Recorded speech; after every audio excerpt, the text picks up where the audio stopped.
में सवार होकर के एक सिटी से दूसरी सिटी में जा रहे थे। हाईवे पर ड्राइव कर रहे थे, नदी पर जो पुल बना हुआ था, जैसे उसको पार किया तो एक लड़की दिखाई दी जो तरबूज बेच रही थी सड़क किनारे। बच्चे ने जिद की वाटरमेलन चाहिए, तो इन्होंने कार को साइड में रोक दिया। गाड़ी का शीशा नीचा करके जो है मैडम ने पूछा कि क्या भाव दिए, तो उस लड़की ने कहा कि 50 रुपए का एक लेके चले जाओ। तो ये जो मैडम थी मोल भाव करने लगी कि 30 रुपए, उससे ज्यादा नहीं। वो बच्ची कहने लगी कि आप गजब कर रहे हो, आपने तो 30 रुपए बोल दिया। तो मैडम ने कहा चलो 40 रुपए। तो उस बच्चे ने कहा अरे 40 का तो हमें ही पड़ा है, 45 का मैं आपको दे सकती हूँ। ये भाई साहब जो थे, पति जो थे, मुस्कुरा रहे थे कि क्या ये जिद बहस कर रही है इतनी छोटी सी बात पर। और जो मैडम थी वो मोल भाव में लगी हुई थी। तभी वो जो लड़की थी वो तरबूज लेकर के इनकी जो कार थी उसके पास में आ गई, और जो बच्चा था वो खिड़की से बाहर देख रहा था। तो मैडम थी, उन्होंने एक और इमोशनल दाव खेला। उन्होंने कहा कि अपने छोटे भाई के लिए दे जाओ 40 रुपए में। तो उस बच्चे ने कहा अरे वाह कितना प्यारा बच्चा है, क्या नाम है इसका। तो उस बच्चे ने बताया मेरा नाम गोलू है। कहने लगी वाह तुम तो सच में गोल मटोलो। और तब जो है उसने वो तरबूज उसके बच्चे के हाथ में रखना चाहा, तो वो जल्दबाजी में, छोटा बच्चा कहां संभाल पाता, वो नीचे गिर गया। 5 किलो करीब का तो तरबूज रहा होगा, उसके 3-4 टुकड़े हो गए।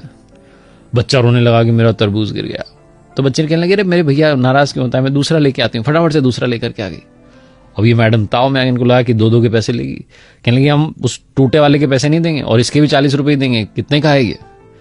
उस बच्ची ने कहा, जो लड़की बेच रही थी तरबूज की, मुझे तो आंटी जी कुछ चाहिए ही नहीं, मैं तो अपने छोटे भैया के लिए लेकर आई हूं, मेरी ओर से तोहफा है इसके लिए। तो कहने लगी नहीं तुम पैसे तो लो। जो पतिदेव थे भी मुस्कुरा कर कहने लगे कह रहे तुम 100 रुपए लो दोनों तरबूज के, टेंशन ना लो। उस बच्चे ने कहा नहीं मैं अब पैसे नहीं लूंगी, आपने कहा ना मेरा भैया है, भैया से पैसे थोड़ा ना लेते हैं। तो ये जो मैडम थे उन्होंने कहा कि अरे ये तो मैंने ऐसे ही कह दिया था, तुम पैसे ले लो।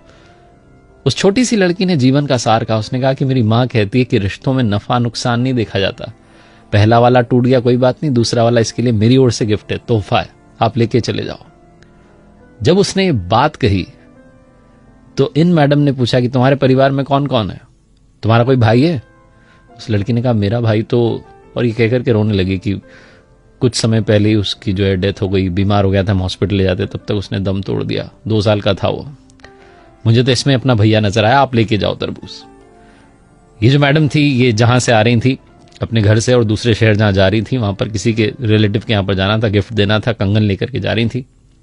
बिना देरी के इन्होंने अपने पर्स में से वो कंगन निकाले और उस लड़की के हाथ में रख दी कि बेटा ये मेरी तरफ से तुम्हारे लिए। वो लड़की कहने लगी कि अरे तरबूज के बदले ये। तो इन्होंने कहा हाँ बेटा, रिश्तों में नफा नुकसान नहीं देखते, तुमने इसको अपना भैया माना, मैं तुम्हारी माँ हुई, मेरी ओर से तुम्हारे लिए, अपना ख्याल रखना और सबका ख्याल रखना। ऐसा बोलकर के इन्होंने गाड़ी आगे बढ़ा ली। जो पतिदेव थे मुस्कुराते हुए जा रहे थे कि कैसी है मेरी पत्नी, भी थोड़ी देर पहले 10-20 रुपए के लिए मोलभाव कर रही थी और अब इतने महंगे कंगन ऐसे ही देकर के आ गई। इमोशंस भी क्या चीज होते हैं। और तभी इन्हें याद आया जो उस लड़की ने कहा था कि रिश्तों में नफा नुकसान नहीं देखते। बिना देरी के इन्होंने अपने बड़े भाई को कॉल लगाया और बोला कि अरे वो वाला प्लॉट आप रख लो, वो बाजार की दुकान आप रख लो, मुझे नहीं चाहिए, मैं कोर्ट में जो मुकदमा किया हुआ है वापस ले लूंगा। बड़े भाई साहब कहने लगे तुझे क्या हो गया अचानक। तो इन्होंने कहा कि वो भाई साहब मैंने सुन लिया है, अब याद रख लिया है कि रिश्तों में नफा नुकसान नहीं देखते।